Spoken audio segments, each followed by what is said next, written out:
குஜராத் விமான விபத்து தொடர்பாக டாடா சன்ஸ் தலைவருக்கு இந்திய மருத்துவ சங்கம் கடிதம் எழுதியிருக்கிறது. அண்மை செய்தியாக பார்த்து வருகிறோம். நம்மிடையே உடனடியாக இணைப்பில் செய்தியாளர் ரமேஷ்குமார் இருக்கிறார். ரமேஷ், வணக்கம். மேலும் விவரங்கள் என்னென்ன? டாடா சன்ஸ் குழும தலைவர் சந்திரசேகரனுக்கு இந்திய மருத்துவ சங்கம் எழுதியுள்ள கடிதத்தில் விமான விபத்தில் உயிரிழந்தோருக்கு 1 கோடி ரூபாய் நீங்கள் நிவாரணமாக அறிவித்திருக்கிறீர்கள். அதே போல பிஜே மருத்துவக் கல்லூரி புனரமைப்பதற்கும் நிதி உதவி அளிப்பதாக தெரிவித்திருப்பதற்கு நன்றி தெரிவித்திருக்கிறது. மேலும் இந்த விமான விபத்து நடந்த இடத்தில் பல மருத்துவக் கல்லூரி மாணவர்களும் காயமடைந்து சிலர் உயிரிழந்திருக்கிறார்கள்.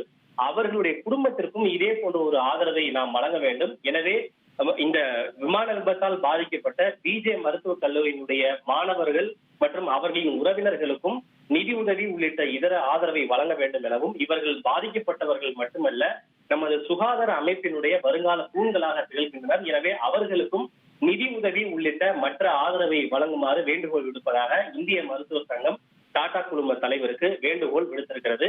இந்த வேண்டுகோளை டாடா குழுமம் ஏற்கிறதா இல்லையா, இதனால் பாதிக்கப்பட்ட மருத்துவ மாணவர்களுக்கும் விரைவில் நிவாரணம் அறிவிக்கப்படுமா என்பதை நாம் பொறுத்திருந்துதான் பார்க்க வேண்டும்.